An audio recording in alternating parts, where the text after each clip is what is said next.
हैं, क्या घबरा गए हैं प्रधानमंत्री नरेंद्र मोदी जो नए सियासी समीकरण बन रहे हैं? क्योंकि प्रधानमंत्री नरेंद्र मोदी गए तो थे कोचीन आईएनएस विक्रांत को देश को समर्पित करने के लिए, लेकिन उससे पहले एक जनसभा को संबोधित करते हुए परिवारवाद और भ्रष्टाचार पर उन्होंने जो बातें कही, और परिवारवाद और भ्रष्टाचार पर बातें वो करते रहे हैं और खुद कह रहे थे कि लाल किले की प्राचीर से भी मैंने इन दोनों पर अपनी बात रखी थी, इन दोनों विषयों पर। लेकिन अब एक कुनबा तैयार हो रहा है विपक्षी दलों का। क्या घबराहट उस कुनबे से है प्रधानमंत्री नरेंद्र मोदी को? यहां वही समझने की कोशिश करेंगे और इसी सवाल के साथ सीधा आना चाहूंगा प्रेम कुमार जी आपके पास। क्या सचमुच एक घबराहट है अब सत्तारूढ़ दल में?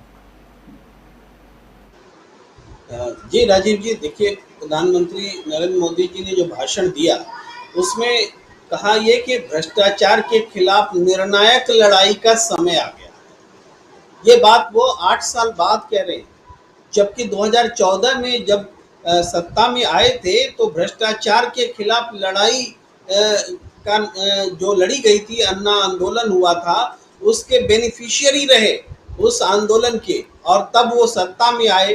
और 8 साल बाद आप वो कह रहे हैं कि ये निर्णायक लड़ाई का समय आ गया है। तो नोटबंदी के समय उन्होंने क्या कहा था वो भी याद कर लीजिए। उस समय भी उन्होंने यही कहा था कि भ्रष्टाचार के खिलाफ निर्णायक लड़ाई का समय आ गया है।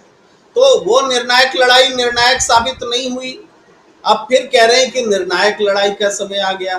तो चलिए स्टांस लेते हैं, हम एकदम से खारिज नहीं करते, प्रधानमंत्री को जज्बा देते रहना चाहिए भ्रष्टाचार के खिलाफ लड़ाई का। लेकिन इसके साथ उन्होंने जो बात कही वो ये कि एक अलग किस्म की पोलराइजेशन शुरू हो गई है, वो ज्यादा महत्वपूर्ण है और वो उनकी घबराहट को बताता है, क्योंकि इससे पहले वो नहीं कहते थे कि पोलराइजेशन शुरू हो गई। नोटबंदी के समय कहते थे कि सब दुबक गए हैं, सब डर गए हैं, जो नोटबंदी का विरोध कर रहे हैं वो काला धन बचाना चाहते हैं, इसीलिए नोटबंदी का विरोध कर रहे हैं। लेकिन आज उस किस्म की भाषा नहीं है।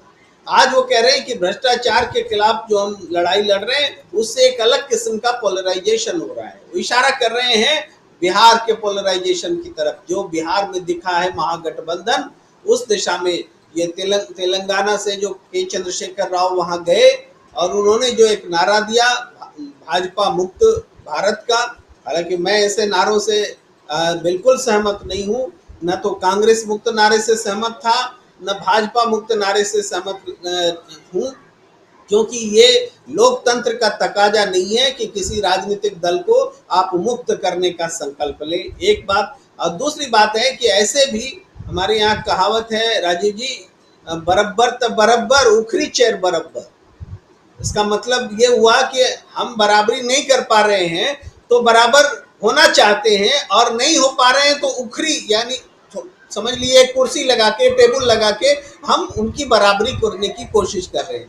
अब के चंद्रशेखर राव में तो ये मानता नहीं है कि बीजेपी मुक्त भारत कर देंगे, लेकिन फिर भी वो उसी हिसाब से नारा देने के लिए वो सामने आ गए। मैं इसको इस रूप में देता हूं, ये कोई उत्साह, कोई विपक्ष से कोई इससे कोई फायदा नहीं होगा ऐसे नकारात्मक नारों से, एक बात ये। दूसरी बात यह है कि भ्रष्टाचार के खिलाफ आप तेजस्वी यादव का बयान बहुत अच्छा था कि जो भारतीय जनता पार्टी के सैकड़ों विधायक हैं, हजारों विधायक, और उनके ऊपर सांसद हैं सैकड़ों, उनके ऊपर कभी कोई ईडी सीबीआई नहीं गई, कोई भ्रष्टाचार के मामलों की जांच नहीं हुई। तो इसका मतलब बचा कौन रहा है? तो बचा तो वो खुद रहे हैं, अपने लोगों को अपना बता करके और चुनिंद सेलेक्टेड ढंग से कार्रवाई कर रहे हैं। तो ये जो बात वो कह रहे हैं कि भ्रष्टाचार के खिलाफ एक अलग किस्म की लामबंदी दिख रही है, वो लामबंदी तो राजनीतिक है, वो सिर्फ इसलिए नहीं कि आप भ्रष्टाचार के खिलाफ मुहिम चला रहे हैं। मुहिम तो आपने नोटबंदी के समय चलाई, उससे पहले भी चलाई, तो इस तरह की लामबंदी नहीं दिखी, लेकिन आज दिख रही है, क्योंकि आपकी सियासत जो है वो देश के लिए विध्वंसकारी साबित हो रही है। आपकी सियासत में लोग बड़ी संख्या में आत्महत्या कर रहे हैं, नौकरी चली गई है, आमदनी घट गई है, ये सारी जो भी पैमाने होते हैं किसी देश को खुशहाल बोलने का, उन पैमानों में देश गिरा है, नीचे गिरा है, ये चिंता का सबब है। तो इस वजह से आज देखिए दो किस्म की बात थोड़ा सा कहना चाहते हैं। जैसे ममता बनर्जी भी एक बात बोल रही है और इधर बिहार से भी एक आवाज उठ रही है। थोड़ा सा कंपेयर करना जरूरी है कि ममता बनर्जी कह रही है संघ को लेकर एक बात हुई और बिहार में भाजपा मुक्त करने की बात हुई, तो दोनों एक अलग किस्म की बात है। लेकिन ये दोनों बातें जो हैं, ये इसका मतलब ये नहीं है कि विपक्ष बटा हुआ है और सरकार के खिलाफ। इसका मतलब यह है कि विपक्ष स्वतंत्र रूप से सोच रहा है और उनमें जो बेचैनी है, ये बेचैनी कॉमन है, चाहे बंगाल में हो, चाहे बिहार में हो, चाहे केरल में हो, चाहे महाराष्ट्र में, पूरे देश में बेचैनी कॉमन है। इसीलिए ये राजनीतिक गोलबंदी अलग अलग ध्रुवों में हो रही है। अगर मान लीजिए विपक्ष दो हिस्सों में पोलराइज होता है, तो इसका मतलब ये थोड़े कि विपक्ष लड़ रहा है, नहीं। विपक्ष दो हिस्सों में पोलराइज होकर के भी सत्ता के खिलाफ पोलराइज हो रहा है, एक दूसरे के खिलाफ पोलराइज नहीं हो रहा है। ऐसा होता है तब भी हम ये कह रहे हैं कि बेचैनी है। इस बात पर हम अलग से चर्चा कर लें कि ममता बनर्जी ने ऐसा क्यों कहा, सही कहा, गलत कहा, उस पर अभी हम नहीं जाना चाहते। लेकिन ये बेचैनी दिख रही है, गोलबंदी दिख रही है, ये देश में सुशासन नहीं लाने के खिलाफ है। राजनीति में प्रधानमंत्री जी की जो असफल साबित हुए हैं, उसके खिलाफ है राजनीति।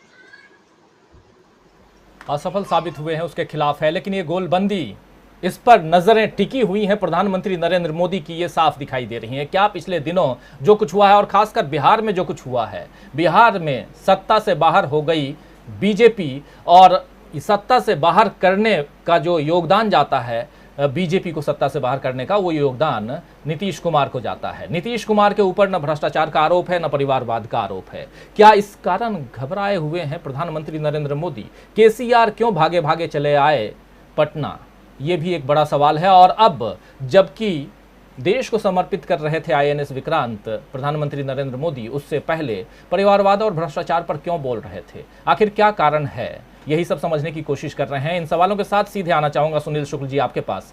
किस रूप में देखते हैं आप प्रधानमंत्री मोदी की घबराहट? और सामने चुनाव है, 2024 का चुनाव तो अभी दूर है, लेकिन उससे पहले कई राज्यों के चुनाव हैं। छत्तीसगढ़ में चुनाव है अगले साल शुरुआत में आप देखिए तो कर्नाटक में चुनाव है, और कर्नाटक में लिंगायत समुदाय के साथ जो कुछ हो रहा है, हालांकि अब मामला जो है वो कोर्ट में है। वहाँ लिंगायत मठ के स्वामी जी गिरफ्तार हो चुके हैं, उनके ऊपर एक गंभीर आरोप है, गंभीर मामला है। लेकिन उन्हीं स्वामी जी के पास तो अभी राहुल गांधी जाकर दीक्षा लेके आए हैं। उन्हीं स्वामी जी ने कहा था कि राहुल गांधी को हम प्रधानमंत्री के रूप में देखना चाहते हैं। क्या कारण है? ये जो तमाम चीजें, जो घटनाक्रम है, ये क्या कुछ कहती हैं सुनील शुक्ल जी? धन्यवाद राजेश जी। देखिए, प्रधानमंत्री जी